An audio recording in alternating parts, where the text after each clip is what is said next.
Just recently, my wife and I came back from our little road trip to the Bodega Bay area. Uh, Being locked up for over a year and a half, we wanted to get away, but we wanted to go to someplace safe. Uh, my son and I have gone to Bodega Bay before, maybe 4 or 5 years ago, trying to take a picture of a sunset.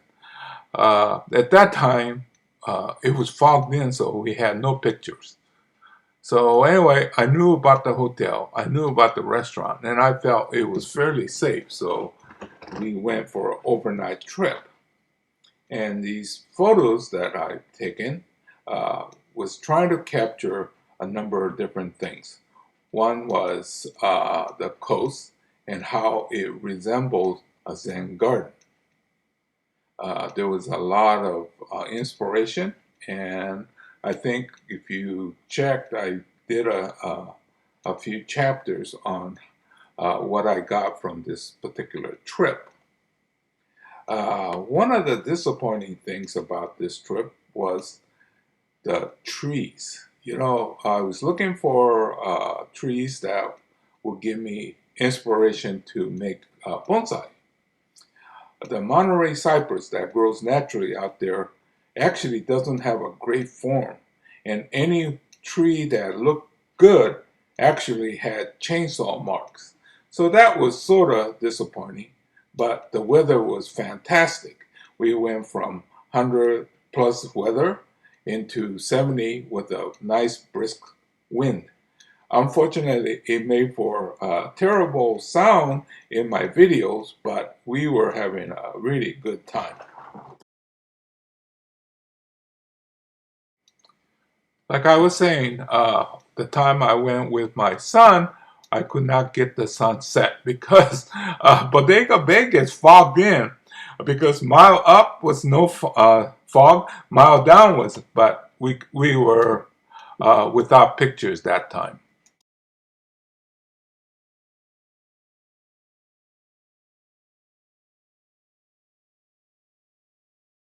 Okay, what you're going to be seeing is the watercolor photos.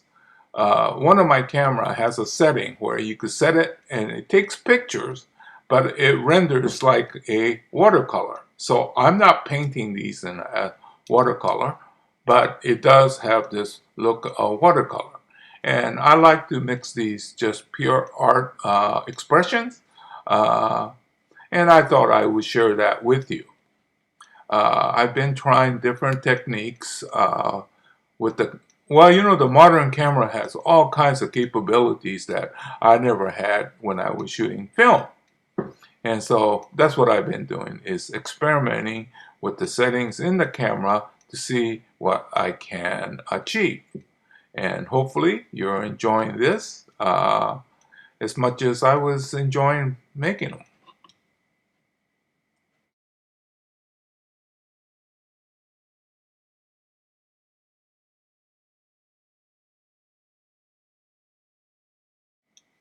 I like to conclude my trip by printing a couple of large color prints. These are 13 by 19. And the reason for that is, you know, on the computer, everything looks pretty good and you can manipulate this and that and it looks fine. But when you have to print, you could see all the flaws, especially when it's this size. So this is one of my quirks that every time I go on these trips, I take hundreds of pictures and then I have to limit myself to only printing 2 or 3. So I printed these here and you remember the scene, right? But yeah, that's what I do. And that's what I keep myself busy doing. So hopefully you enjoy going on my trip together with me. This is Hiro saying goodbye. I'll see you again real soon in another chapter. Hopefully by then we'll have more road trips again. Thank you for watching. See you again real soon.